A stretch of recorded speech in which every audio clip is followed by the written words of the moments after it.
السلام علیکم۔ کہانی کو آخر تک پورا سنیے گا اور اگر آپ چینل پر نئے ہیں تو سبسکرائب ضرور کیجیے گا۔ یہ واقعہ گلگت میں پیش آیا تھا کہ ایک شخص قبرستان کے پاس سے گزر رہا تھا۔ اس نے ایک قبر سے یہ آواز سنی کہ مجھے نکالو، مجھے نکالو، میں زندہ ہوں۔ جب ایک دو مرتبہ اس نے یہ آواز سنی تو اس نے سمجھا کہ یہ میرا وہم اور خیال ہے، کوئی آواز نہیں آ رہی۔ لیکن جب مسلسل اس نے یہ آواز سنی تو اس کو یقین ہونے لگا۔ چنانچہ قریب ہی ایک بستی میں وہ شخص اس بستی میں آیا اور لوگوں کو اس آواز کے بارے میں بتا کر کہا کہ تم بھی چلو اور اس کی آواز کو سنو۔ چنانچہ کچھ لوگ اس آدمی کے ساتھ آئے اور انہوں نے بھی یہ آواز سنی اور سب نے یقین کر لیا کہ واقعی یہ آواز قبر سے آ رہی ہے۔ اب یقین ہونے کے بعد ان لوگوں کو مسئلہ پوچھنے کی فکر ہوئی کہ پہلے علماء کرام سے یہ مسئلہ پوچھ لیا جائے کہ قبر کو کھولنا جائز بھی ہے یا نہیں۔ چنانچہ وہ لوگ محلے کے امام مسجد کے پاس گئے اور ان سے کہا کہ اس طرح قبر میں آواز آ رہی ہے اور میت یہ کہہ رہی ہے کہ مجھے باہر نکالو، میں زندہ ہوں۔ امام صاحب نے فرمایا اگر تمہیں اس کے زندہ ہونے کا یقین ہو گیا ہے تو قبر کھول لو اور اس کو باہر نکال لو۔ چنانچہ لوگ ہمت کر کے قبرستان گئے اور جا کر قبر کھولی۔ اب جو ہی تختہ ہٹایا تو دیکھا کہ اندر ایک عورت ننگی بیٹھی ہوئی ہے اور اس کا کفن گل چکا ہے اور وہ عورت کہہ رہی ہے کہ جلدی کرو، میرے گھر سے میرے کپڑے لاؤ۔ چنانچہ لوگ فوراً دوڑ کر اس کے کپڑے اور چادر وغیرہ لے کر آئے اور لا کر قبر کے اندر پھینک دیے۔ اس عورت نے ان کپڑوں کو پہنا اور چادر اپنے اوپر ڈالی اور پھر تیزی سے بجلی کی طرح اپنی قبر سے نکلی اور دوڑتی ہوئی اپنے گھر کی طرف بھاگی اور گھر جا کر ایک کمرے میں چھپ کر اندر سے کنڈی لگا لی۔ اب جو لوگ قبرستان آئے تھے وہ بھی اس کے گھر پہنچے اور اب ان کو وہاں جا کر معلوم ہوا کہ اس نے کمرے کے اندر سے کنڈی لگا لی ہے۔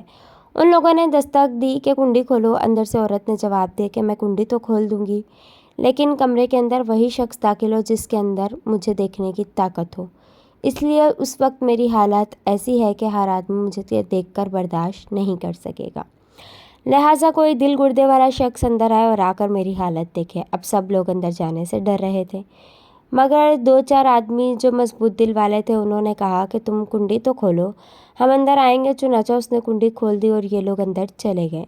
اندر وہ عورت اپنے آپ کو چادر میں چھپائے بیٹھی تھی۔ جب وہ لوگ اندر پہنچے تو اس عورت نے سب سے پہلے اپنا سر کھولا تو ان لوگوں نے دیکھا کہ اس عورت کے سر پر ایک بھی بال نہیں، وہ بالکل خالی کھوپڑی ہے، نہ اس پر بال ہے نہ اس پر کھال، صرف خالی ہڈی ہے۔ ان لوگوں نے اس سے پوچھا کہ تیرے بال کہاں گئے؟ اس عورت نے جواب دیا کہ جب میں زندہ تھی تو میں ننگے سر گھر سے باہر نکلا کرتی تھی، پھر مرنے کے بعد جب میں قبر میں لائی گئی تو فرشتوں نے میرا ایک ایک بال نوچا اور کھینچا اور اس کھینچنے کے نتیجے میں بالوں کے ساتھ کھال بھی نکل گئی۔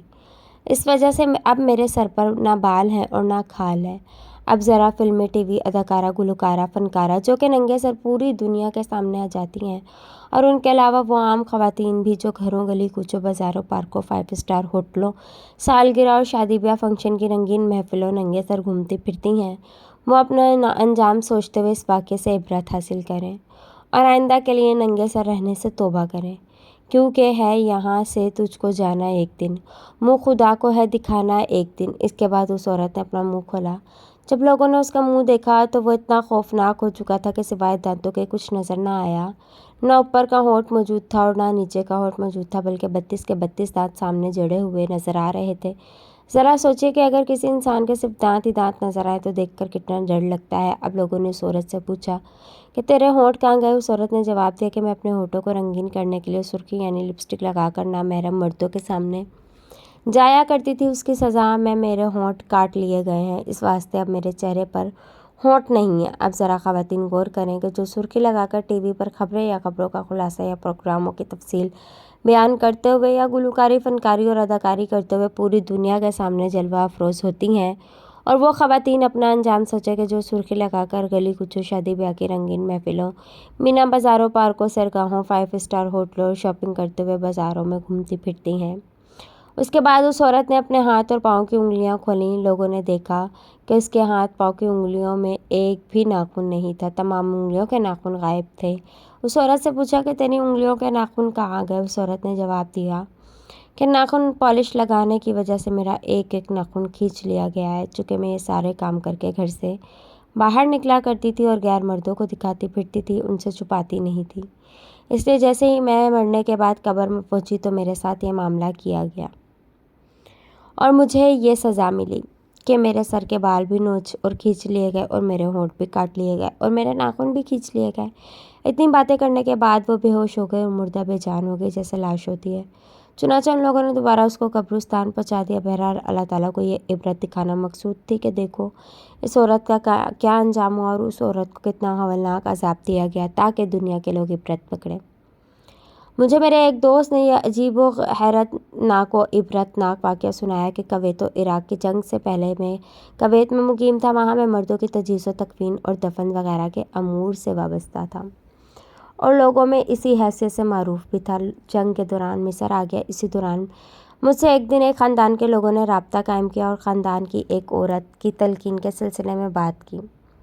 چنانچہ میں قبرستان گیا اور مردوں کے غسل دینے کی جگہ جا کر بیٹھ گیا اور انتظار میں تھا کہ جنازہ تیار ہو کر نکلے کہ اتنے میں چارپا پردہ عورتوں کو غسل دینے کی جگہ سے تیزی سے نکلتے ہوئے دیکھا۔ ان پر گھبراہٹ طاری تھی مگر میں نے ان سے کچھ پوچھا نہیں کہ ہوگی کوئی وجہ۔ تھوڑے وقفے کے بعد وہ عورت نکلی جو مردہ عورتوں کو غسل دیتی تھی۔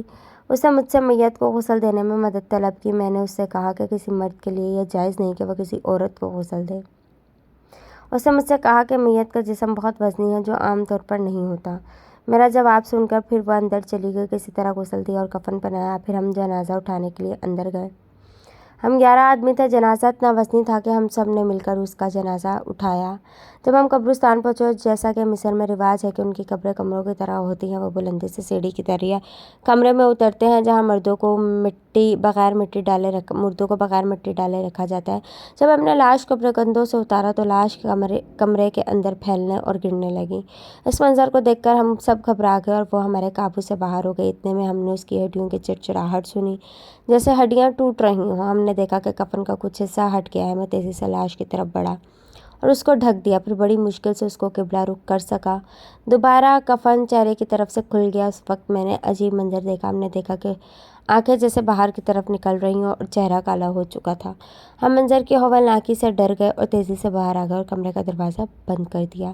جب میں اپنی قیام گاہ پر پہنچ گیا تو مجھ سے مرنے والی عورت کی اولاد میں سے ایک لڑکی ملی اور اس نے مجھ کو قسم دے کر پوچھا کہ اس کی والدہ کے ساتھ قبر میں داخل کرنے کے دوران کیا پیش آیا۔ میں نے جواب نہ دینے کی بہت کوشش کی لیکن وہ اس بات پر مصر رہی کہ میں اس کو میت کی حالت سے باخبر کر دوں۔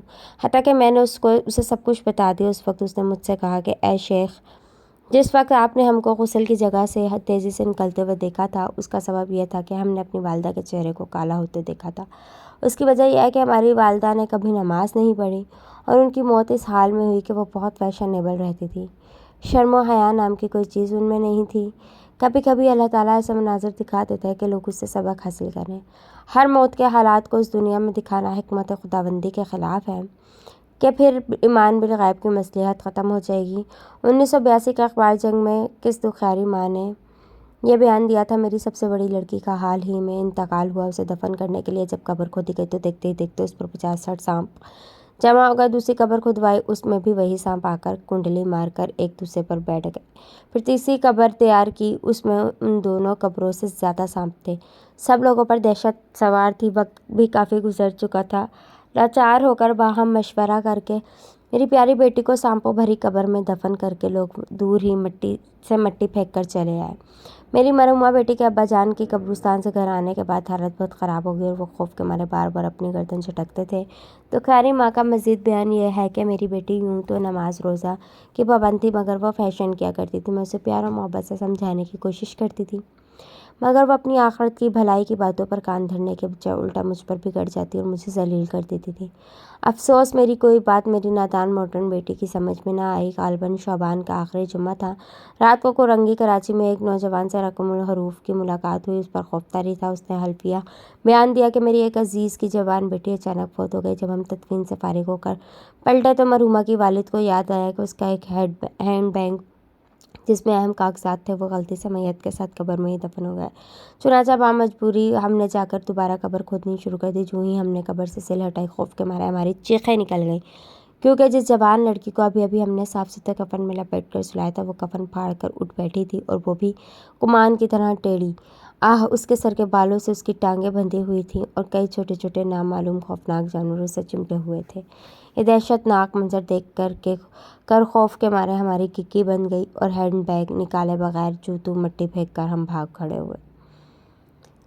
گھر آ کر میں نے عزیزوں سے اس لڑکی کا جرم دریافت کیا تو بتایا گیا اس میں کوئی فی زمانہ معیوب سمجھا جانے والا جرم تو نہیں تھا، البتہ یہ بھی عام لڑکیوں کی طرح فیشنیبل تھی اور پردہ نہیں کرتی تھی۔ اب انتقال سے چند روز پہلے رشتہ داروں میں شادی تھی تو اس نے فیشن کے بال کٹوا کر بن سنور کر عام عورتوں کی طرح بے پردہ شادی کی تقریب میں شرکت کی تھی۔ احمد آباد کے محلہ جمال پورہ کے متمول مسلمان گھرانے میں عجیب واقعے سے احمد آباد لرز گیا۔ اس کے بال پر 2 کالے ناگ، چہرے پر چھپکلی، ناخن پر بچھو بیٹھے ہوئے تھے۔ احمد آباد جیسے صنعتی شہر میں جسے ہندوستان کا مانچسٹر کہا جاتا ہے، جہاں پر مسلم ہنر مند کاریگروں کی بہت بڑی آبادی ہے، جہاں تاریخ نے کئی انمٹ اور ناقابل فراموش نگوش چھوڑے ہیں، اسی احمد آباد شہر کے محلہ جمال پورہ کے ایک مسلم خاندان میں ایک عجیب و غریب اور عبرت ناک واقعہ رونما ہوا۔ بتایا جاتا ہے کہ مسلم خاندان کی ایک کنواری غیر شادی شدہ نوجوان لڑکی کی، جس کے فیشن کا بڑا چرچا تھا، مالدار گھرانے کی یہ لڑکی صبح اٹھ کر بناؤ سنگار کرتی، نت نئے تراش وزر فیشن اور ڈیزائن کے لباس زیب تن کرتی۔ ایک روز اچانک مختصر سی علالت کے بعد چل بسی اور شہر کے قبرستان میں اسے دفن کر دیا گیا۔ مبینہ طور پر اس کے بعد ایک حیرت انگیز بات ہوئی۔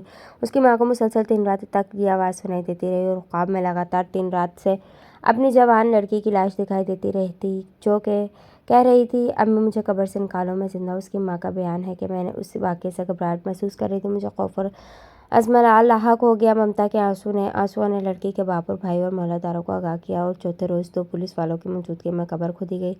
لڑکی زندہ تھی، لیکن اس عبرت ناک حالت میں کہ اس کے بال پر 2 کالے ناگ، چہرے پر چھپکلی اور ناخنوں پر جہاں جہاں لالی لگائی تھی وہاں بچھو چپکے ہوئے تھے۔ عصر کے بعد تمام موذی جانور متفیہ کی لاش سے ہٹ گئے۔ پولیس نے بے ہوش لڑکی کو قبر سے نکال کر واڑی چیریٹیبل ہسپتال احمد آباد کے اوارڈ میں لے گئی، جہاں اس کا علاج ہوا۔ لڑکی کے ہونٹ غائب ہو گئے تھے۔ ہوش میں آنے کے بعد کہا جاتا ہے کہ اس نے بتایا کہ صرف 15 دن کے لیے دوبارہ آئی ہوں، تم لوگ نماز پڑھو، روزہ رکھو۔ لوگوں کو صرف اتنا سنائی دیا اور اتنا ہی سمجھ میں آیا، اس نے زیادہ کچھ بھی نہیں سنائی دیا۔ بتایا جاتا ہے کہ تقریباً 12 دنوں سے اس عجیب و غریب دوبارہ زندہ ہونے والی فیشن کی دل داہ لڑکی کو، جو ساحر کی نامی کنیز فاطمہ نے اپنی آنکھوں سے اسپتال جا کر دیکھا، لوگوں میں چرچا ہے کہ خدا تعالیٰ کی طرف سے ایک تنبیہ ہے کہ غفلت اور اغیار کی نکالی سے بچ کر سادھو اور مذہب کے اصول کے مطابق لوگ چلیں۔ خاص طور پر عورتوں کو اس سلسلے میں عبرت حاصل ہو۔ لبنان کی مشہور و معروف گلوکارہ فتوی گانے سے توبہ کر کے باپردہ رہنے لگیں اور بقیہ زندگی شریعت کے مطابق گزارنے کا عہد کیا۔ یہ واقعہ اس وقت پیش آیا جب نہاد فتوی کی 17 سالہ بیٹی ہفتہ کو اسکول سے صرف اس وجہ سے نکال دیا گیا کہ وہ حجاب اوڑھ کر اسکول آتی تھی۔ اس کو تعلیمی سال کے اختتام سے 3 ماہ قبل اسکول سے نکال دیا گیا۔ ہفتہ کی والدہ نے اسکول کے پرنسپل کی منت سماجت کی کہ میری بیٹی کو مزید 3 مہینے پڑھنے کی اجازت دی جائے تاکہ اس کا تعلیمی سال مکمل ہو جائے، ورنہ سال ضائع ہو جائے گا، لیکن اسکول پرنسپل نے ماننے سے انکار کر دیا۔ جب نہاد فتوی پرنسپل کو قائل کرنے میں ناکام ہوئی تو اس نے اپنی بیٹی سے یہ بات منوانے کی کوشش کی کہ 3 مہینے بعد پردہ کرنا شروع کر دینا تاکہ تمہارا تعلیمی سال ضائع نہ ہو جائے، لیکن حبا نے اپنی ماں کو یہ کہہ کر پردہ ترک کرنے سے انکار کر دیا کہ امی جان، آپ ہی نے تو میرے اندر دینی شعور پیدا کیا اور نماز پڑھنے پر ابھارا۔ یہ تعلیم آپ مجھے اس وقت دیتی تھی جب آپ سینما اور ٹیلی ویژن میں گانا بھی گاتی تھی، اور آج آپ مجھ کو حجاب سے روک رہی ہیں۔ جب نہاد فتوی نے اپنی بیٹی کی یہ باتیں سنی تو گانا گانے سے توبہ کر لی اور خود بھی باپردہ رہنے لگی اور بقیہ زندگی شریعت کے مطابق گزارنے کا عہد کر لیا۔ نہاد فتوی لبنان کی مشہور و معروف گلوکارہ تھیں۔ انہوں نے مجھے کہا کہ مجھے اللہ تعالیٰ نے دین کا یہ شعور شیخ عمر القافل مصری کے مواعظ سے عطا فرمایا تھا، اور ان کے مواعظ کے اثرات ہی ہیں کہ آج ہمیں شریعت مطہرہ کے مطابق زندگی گزارنے کی توفیق ہو گئی۔ انہوں نے مزید کہا کہ ان کے مواعظ میں دنیا سے بے رغبتی کی ترغیب بھی موجود ہے۔ ادھر نہاد فتوی کی والدہ سعاد محمد نے یہ خبر سنی کہ نہاد فتوی نے گانا گانا چھوڑ دیا تو ان کو بہت دکھ ہوا، جس پر سعاد محمد نے کہا کہ میری بیٹی کی خوبصورت آواز سے شاید اب لوگ محفوظ نہ ہو سکیں۔ وہ نہاد فتوی کو دوبارہ آمادہ کرنے کے لیے آئیں، لیکن نہاد فتوی نے اپنی بیٹی حبا کے نقش قدم پر چلتے ہوئے انکار کر دیا اور اپنی والدہ کو دین کی بات سمجھانے کی کوشش کی، جس پر سعاد محمد نے اللہ سے معافی مانگ لی اور نہاد فتوی سے دعا کے لیے کہا اور خود بھی حجاب کرنے کا عہد کر لیا۔ نہاد فتوی نے کہا کہ یہ مشکل حالت ہمارے لیے اللہ تعالیٰ کی طرف سے ایک امتحان تھا، جس میں اللہ تعالیٰ نے ہمیں کامیاب فرما کر شریعت مطہرہ پر عمل کرنے کی عظمت سے نوازا۔ اللہ حافظ۔